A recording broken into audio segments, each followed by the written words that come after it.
Hello guys, ito ang Sea of Clouds, Daguhoy-Bohol. It was a bit foggy when we reached there,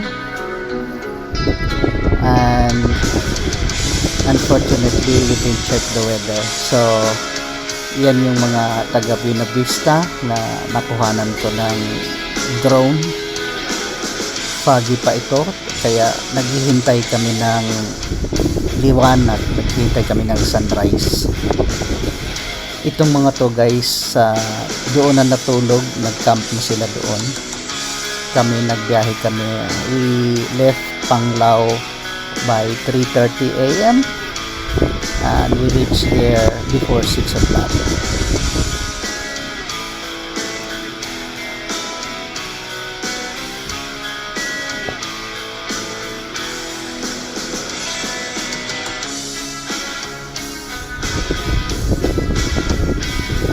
So, yan ang pagbaba ng drone guys.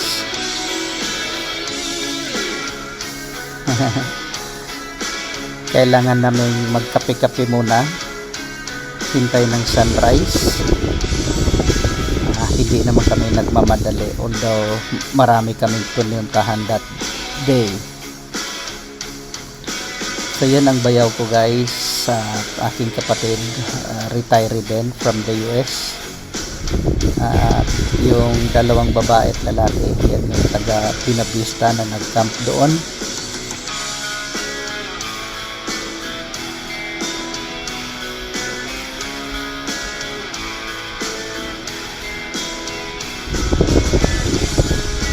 So ito na yung guys, sunrise. It was before 6 o'clock, tamang-tama lang nakaabot kami ng sunrise doon. We thought isang oras ang lakaran, malapit lang naman pala, wala pang 10 minutes. Yung mga nagsasabing isang oras ang lalakarin, hindi pa nakarating doon.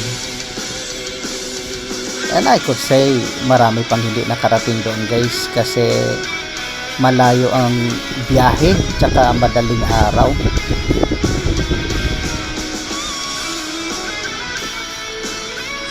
This is Sea of Clouds, Daguhoy guys. Naubos na lang ang clouds pagkawala ng fog. Nakikita.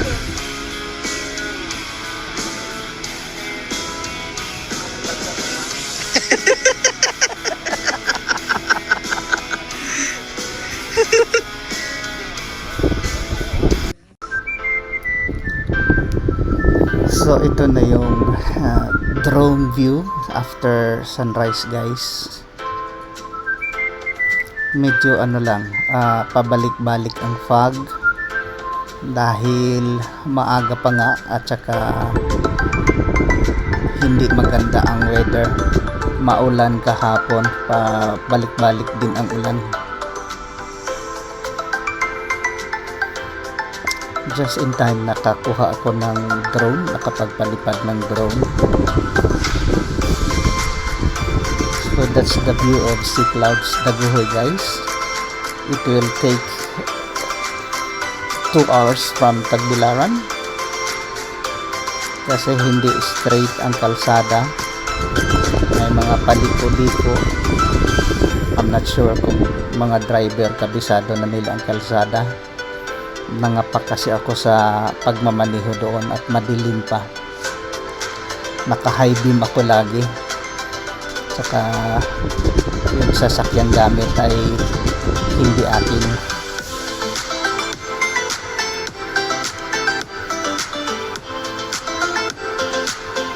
So yan ang signature ng Sea of Clouds guys. Yan ang viewing deck, although may iba pang mga hills o bundok doon na pwedeng lakarin kung type nyo ang mag-hiking. So yan ang kapatid ko at asawa niya. I recommend guys, kung pupunta ka ng Sea of Clouds, i-check nyo ang weather.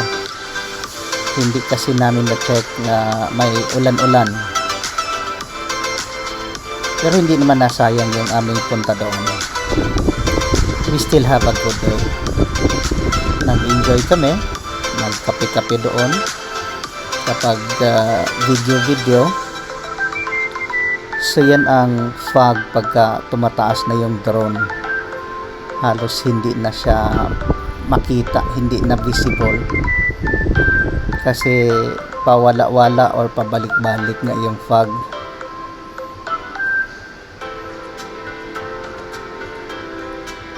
Actually, hindi ko alam ano ang Bisaya o Tagalog ng fog, guys. May mga palayan din doon pero konti lang. Unlike sa Kandihay ata, mayroong malaking palayan dyan sa Kandihay.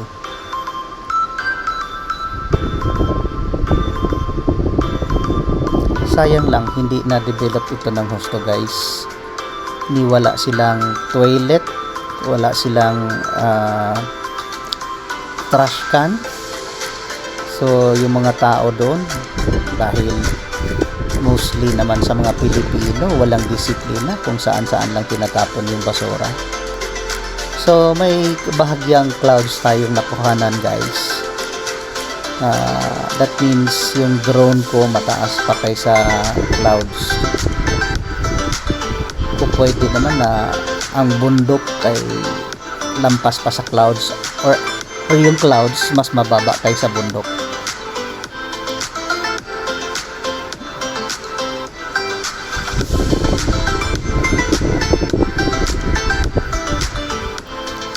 Buti naman at mayroon tayong mga lugar na kagaya nito, guys.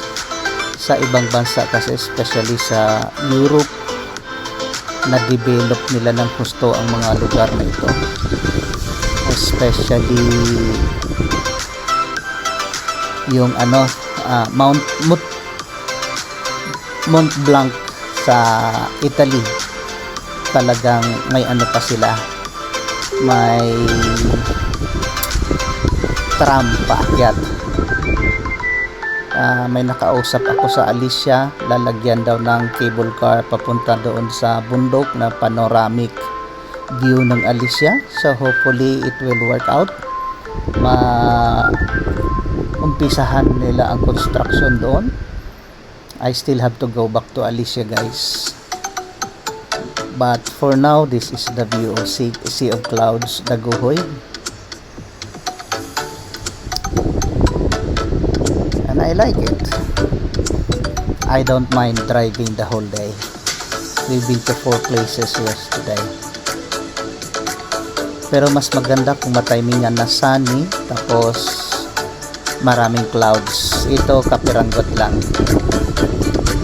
Kung hindi ako naka-drone, baka walang magandang kuha ng clouds. Tinaasan ko kasi ng gusto yung drone, kaya mas mataas sa clouds yung drone. So that's the capture of the drone, guys. Sabi nga ng kapatid ko, para naman tayong hindi nakasakay ng eroplano. Sa eroplano naman kasi puro clouds nakikita, wala tayong nakitang view ng mga bundok. Puro clouds lang. Baga common na yon. Ito kasi kasama pa yung mga bundok, kasama pa yung mga bahay-bahay, which is uncommon. Hindi mo ito makikita sa lahat ng lugar. Siguro sa weather ng lugar na ito, kaya dito nagkakaroon ng clouds, especially in the morning, kasi nawawala dito pagka masikatan na ng araw. Kaya recommended talaga nila pag pumunta ka dito yung mahabol mo yung before sunrise. Yung ibang tao nagka-camp na doon, guys. Doon na sila natutulog. Open naman, wala ng entrance, kaso lang wala ding maintenance. Walang toilet, walang tubig, walang kuryente. Sariling sikap ka talaga pag nag-camp ka doon. Yung business mo, paghanap ka kung saan ka makahanap ng mapagdispatahan ng waste mo.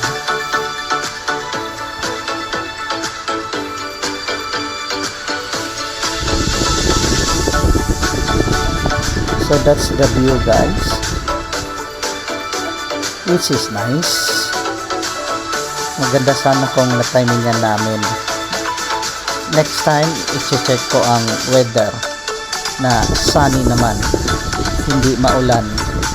60% kasi kahapon maulan, cloudy. Mabuti may lumutang pang clouds at araw ng konti, bagya.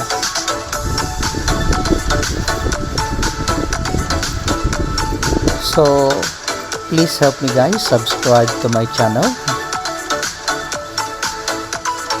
Thank you for watching.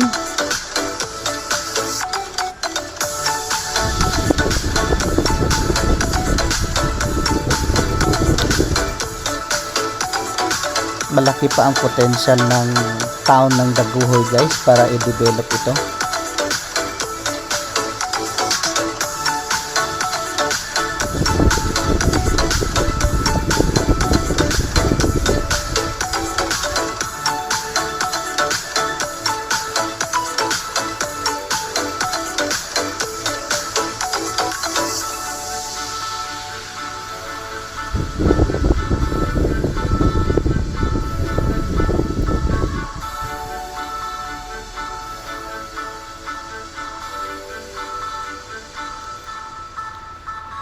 Dito, guys, lutang pa ng konti yung clouds.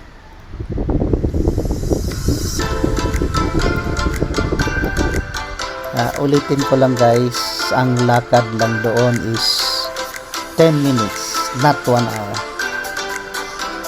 Malapit lang siya doon sa kalsada kung saan iiwan mo yung sasakyan.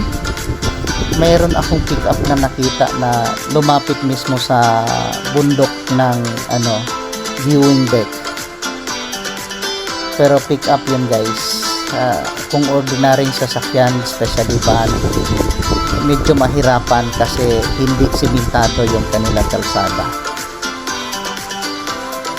So that's the view, guys. I enjoyed it. Nagkape-kape kami doon. Kung gusto nyo, magbaon kayo ng tinapay o saging na isubo doon, maitawid yung gutom ng umaga. Hindi ko i-recommend na mag-camp kayo doon kasi walang toilet, walang kuryente, walang trash can. Paano na lang kung kailangan mo magbawas, maghanap ka ng puno ng bayabas. At mayroon na akong nakausap na Australiana, napansin din niya na walang toilet. Sabi niya, what if you would like to do some business?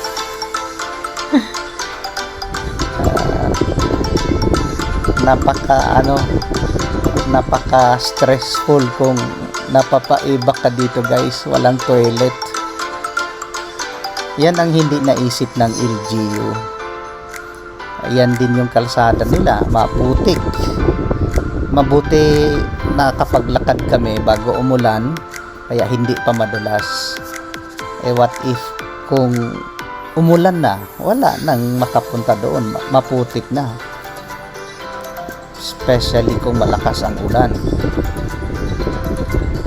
So thank you for watching my video, guys. Please don't forget to subscribe my channel. It's Traveling Edmond here. May you help me get monetized. Thank you so much for watching. Have a nice day, guys.